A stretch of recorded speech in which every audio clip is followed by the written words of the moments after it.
네, 오늘은 하나님을 즐거워하리니, 하나님을 즐거워하리니라는 제목으로 말씀을 나누겠는데요. 이렇게 제목을 잡은 것은요, 63편, 이 시편 63편 11절에 왕은 하나님을 즐거워하리니라고 나오고요. 또 64편 10절에도요. 의인은 여호와로 말미암아 즐거워하며라고 나와 있습니다. 오늘 이 시가 그 다윗의 시인데요.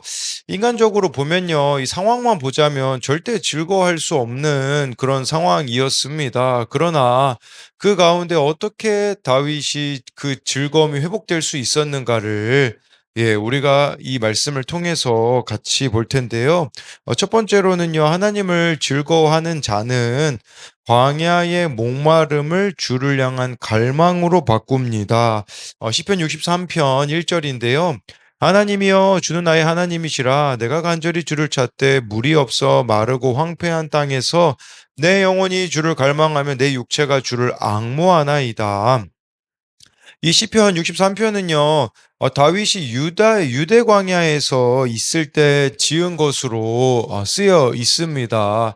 아마도 이 아들 압살롬이 반란을 일으켰을 때 정말 도망가는 그 상황에서 쓴 거라고 이제 볼 수 있습니다. 실제로 광야로 쫓겨난 상황을 전제로 하는데요. 우리들의 인생도 마찬가지입니다. 광야를 만날 때가 있습니다. 광야는 어떻습니까? 1절에 나와 있듯이 물이 없어 마르고 황폐한 땅이라고 합니다. 우리 인생에도요, 해갈되지 않는 갈증처럼 메마르고 황폐함을 느끼는 순간이 우리가 인생의 광야를 만날 때라고 볼 수 있습니다. 그러나 중요한 것은요, 상황이나 환경이 아닙니다. 그것은 우리에게 바로 원칙이 있어야 된다라는 겁니다. 그 다윗의 원칙은 무엇이었습니까? 1절에 보니까요. 주는 나의 하나님이시라가 그의 신앙의 원칙이었다라는 것입니다. 이 원칙이 있으니까요. 상황이 문제가 되지 않고 환경이 문제가 되지 않는 것입니다. 그러니까 이 황량한 광야에서 물을 찾게 되듯이 자신은 하나님을 찾겠다라는 겁니다. 이게 바로 하나님을 향한 갈망으로 광야를 바꾸는 그의 모습입니다. 그런 의미에서 광야는 세상을 향한 목마름을 주를 향한 갈망으로 바꾸어 주는 최고의 환경이라고 할 수 있습니다.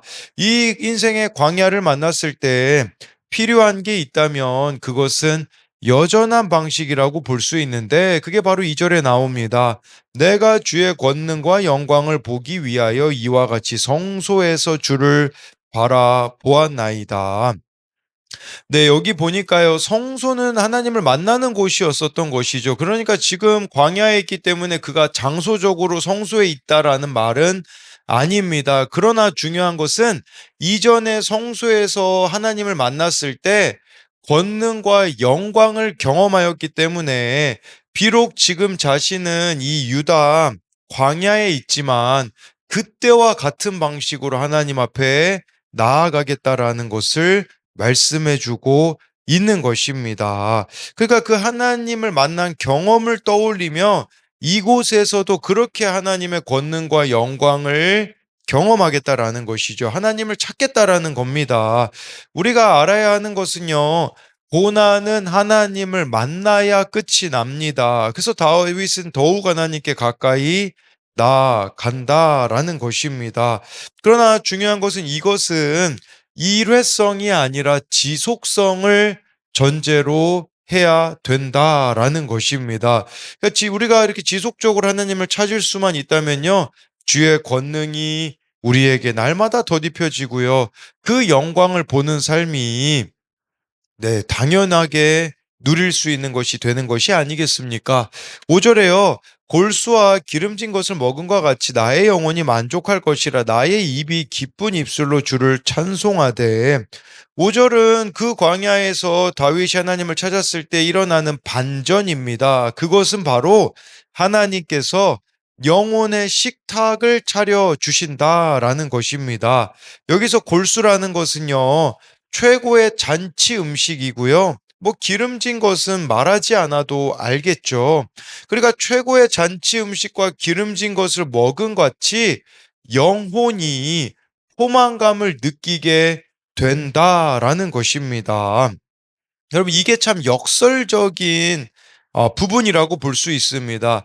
광야는요 뭐 우리가 외적으로 보거나 여러 가지로 보면 참 피폐하죠. 근데 그때가 오히려 나의 영혼이 포만감을 느끼게 될 수 있는 기회라는 것입니다. 왜냐하면 하나님이 그때 영혼의 식탁을 차려주시기 때문이라는 것입니다.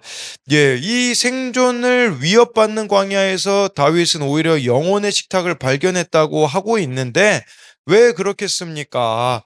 광야를 만남으로써 그의 인생에 비본질적인 것들이 깨지기 때문입니다. 내가 붙잡았던 그 비본질적인 것들로부터 자유해지기 때문이라는 것이죠. 그러니까요, 이 광야 속에서 나의 그 욕심이 사라지고 이전에 자랑하던 거 또는 허세가 깨질 때에 하나님이 베푸시는 은혜가 부어지기에 그래서 나의 입이 기쁜 입술로 주를 찬송할 수 있다라는 것이 다윗의 고백이라는 것입니다. 그랬을 때 계속해서 다윗은요, 나는 이대로 살아가겠다고 6절에서 7절은 고백하고 있습니다. 내가 나의 침상에서 주를 기억하며 새벽에 주의 말씀을 작은 소리로 읊조릴 때에 하오리니 주는 나의 도움이 되셨음이라 내가 주의 날개 그늘에서 즐겁게 부르리이다. 네, 중요한 것은요, 가만히 있어서는 안 된다라는 겁니다. 이 광야를 만났을 때 가만히 있는다고 광야로부터 나올 수 있겠습니까? 아니라는 것입니다. 중요한 것은요, 6절에 침상에서 주를 기억한다라는 것은요, 이 침상이라는 것은 은밀한 장소를 뜻하기도 합니다. 나는 이렇게 은밀한 곳에서도 하나님을 기억한다. 하나님을 의지한다라는 거겠죠. 의식한다라는 것입니다.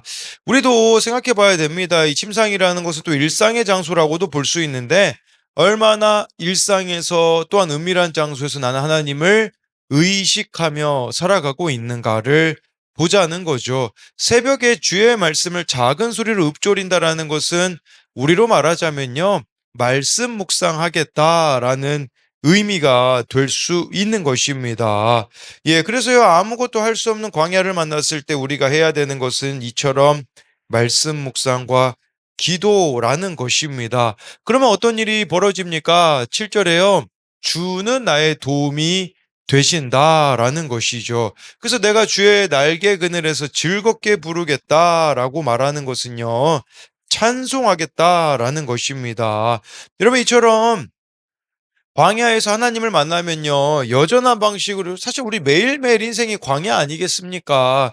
매일매일 하나님을 여전한 방식으로 이렇게 찾게 되어지면요, 그 절망의 장소가, 그 절망의 사건이 하나님이 임재하시는 예배의 초소로 하나님이 함께 하시는 경험을 할 수 있다라는 것입니다.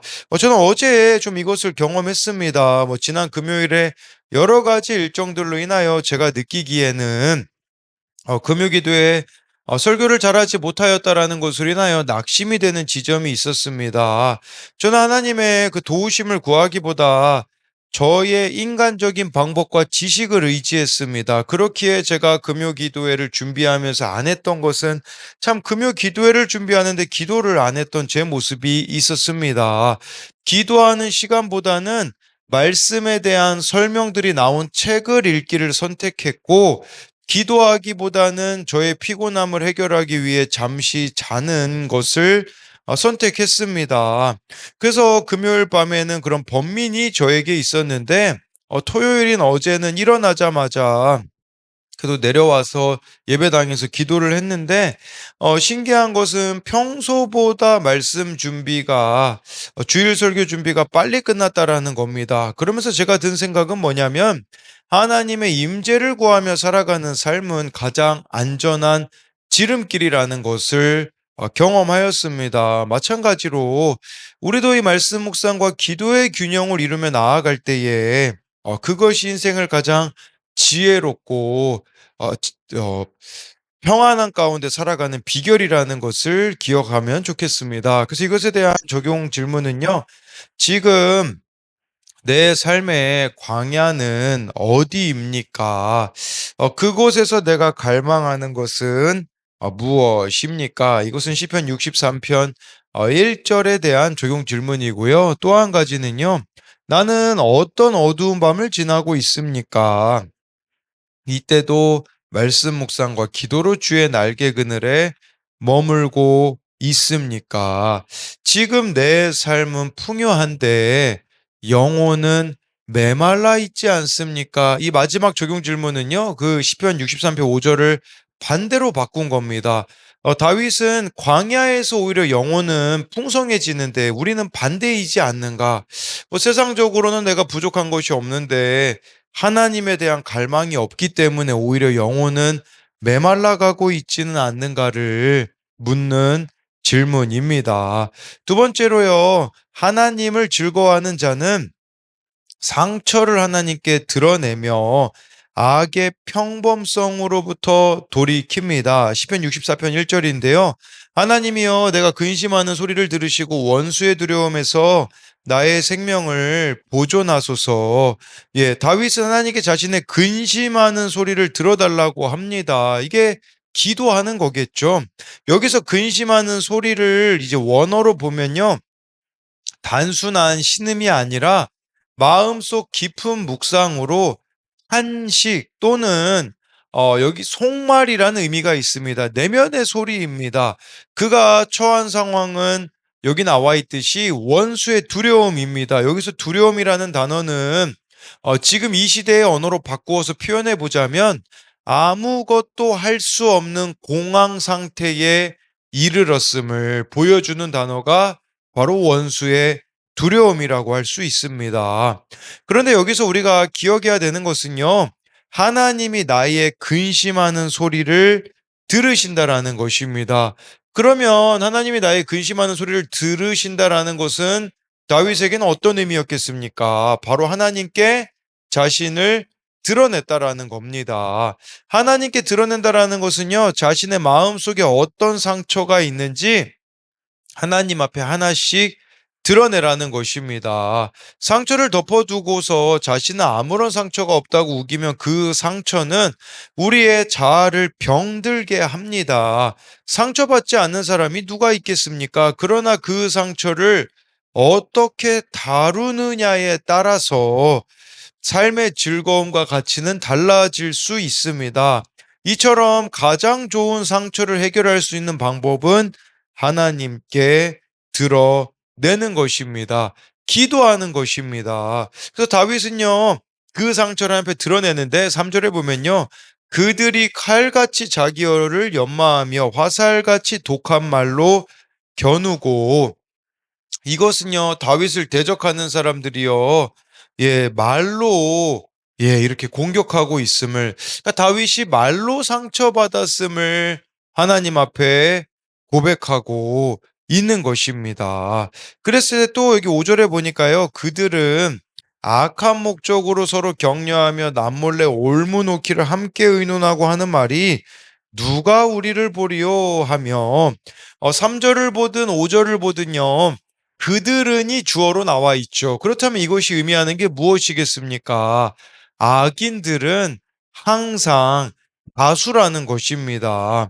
그러나 여러분, 거룩을 인생의 목적으로 두고 살아가는 자는 소수라는 사실을 우리가 기억해야 된다라는 것을 보여주고 있는 것입니다. 그랬을 때 이들 악인들이 하는 말이 뭐냐? 누가 우리를 보리요? 라고 5절 후반절에 보면 나와 있지 않습니까? 이것은 하나님이 계시지 않는 것처럼 행하는 그들의 모습을 보여주고 있습니다. 저는 이것이 한편으로는 악의 평범성 또는 죄의 정당화를 만들어내고 있는 이 시대의 모습과 흡사하다라는 생각을 해봅니다.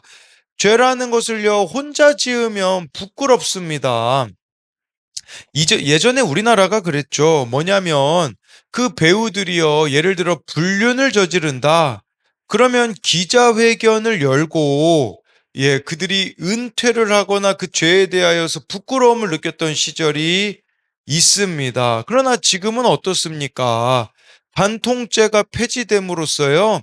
불륜을 저질러도 그게 부끄럽지 않게 되어지는 시대를 살아가고 있는 거죠. 그게 바로 악의 평범성, 죄의 합리화라고 볼 수가 있는 것입니다. 이 악의 평범성에 대해서 우리가 생각해 보자면요. 이 단어가 어디서 나왔냐면 독일 출신의 유대인 정치 철학자 한나 아렌트가 내놓은 1963년에 쓴 예루살렘의 아히히만에 나오는 유명한 구절로 나치에 의해 유대인 학살이 이루어지지 않았습니까? 그걸 홀로코스트라고 하는데, 그런데 그 유대인 학살했던 사람들이 있잖아요.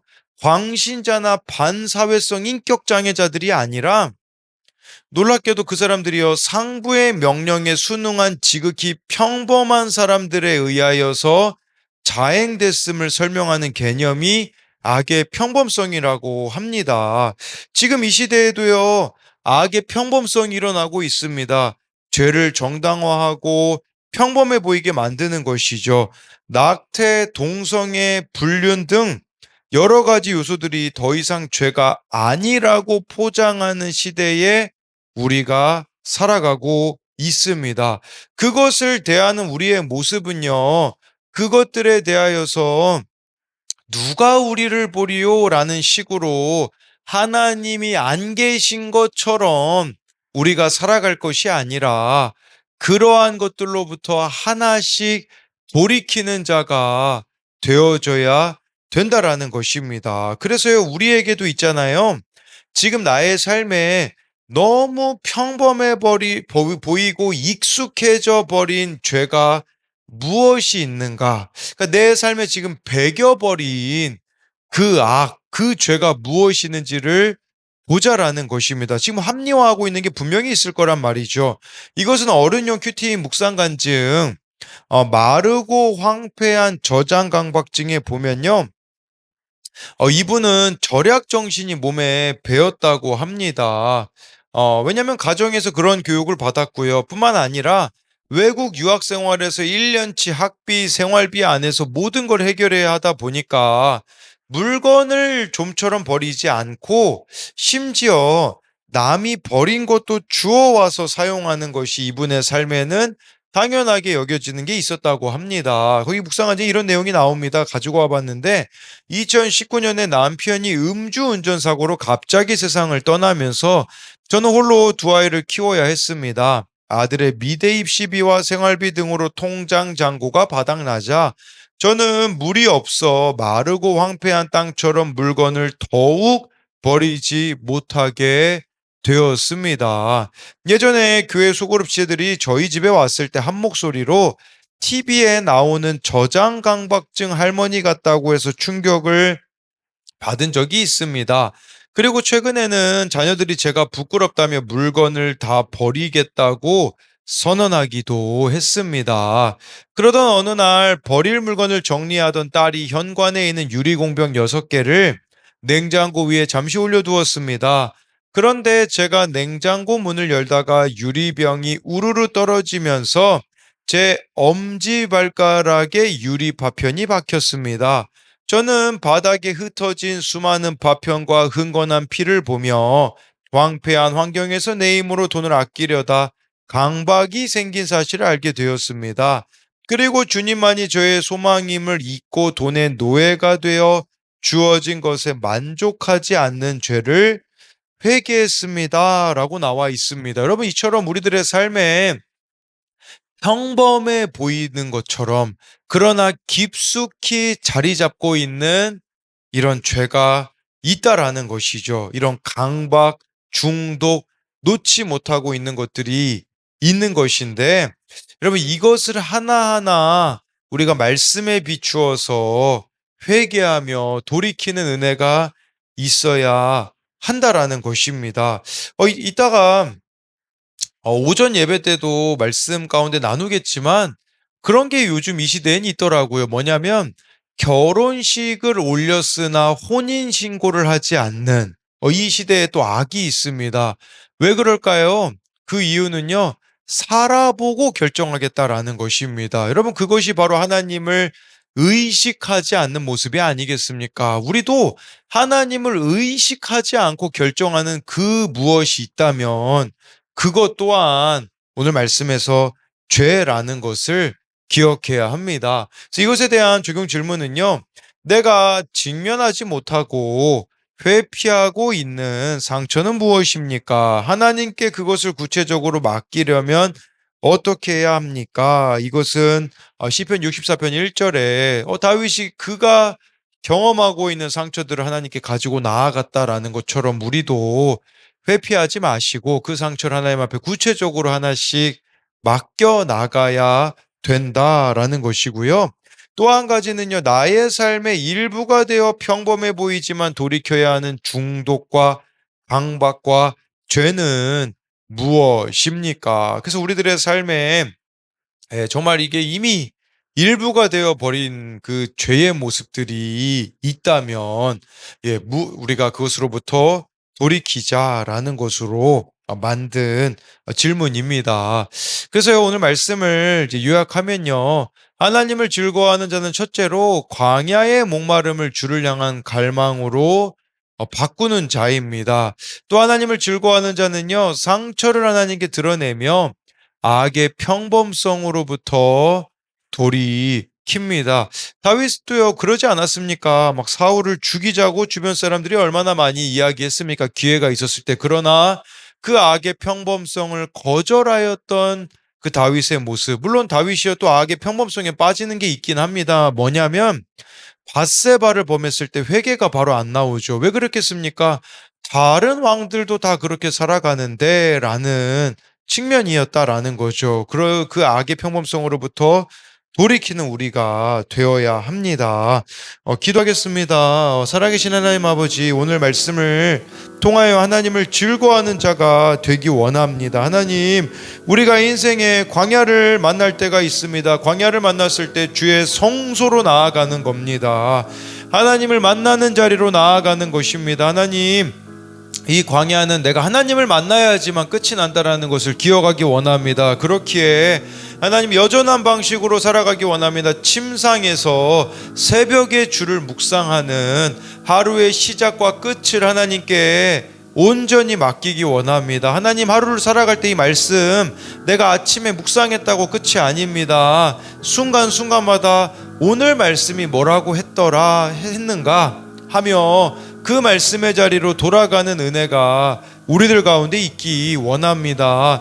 또한 다윗이 상처받는 상황 가운데 그 모든 상처를 하나님 앞에 드러냅니다. 우리도 그 상처를 회피하지 않고 하나님 앞에 드러내기 원합니다. 오늘 말씀에 악인들의 모습이 나옵니다. 누가 우리를 보리오? 라고 하며 죄를 합리화하며 평범해 보이게 만듭니다. 우리들의 삶에 이미 깊이 뿌리 내려버린, 그래서 너무나 평범해 보이는 그런 죄들이 있음을 봅니다. 그것이 무엇인지를 오늘 말씀을 통해 드러내게 하여 주시고 그것으로 돌이킬 때에 하나님께서 우리들의 영혼을 풍성케 해주시는 그 은혜가 있게 하여 주실 것을 믿으며 살아계신 예수님 이름으로 기도드립니다. 아멘.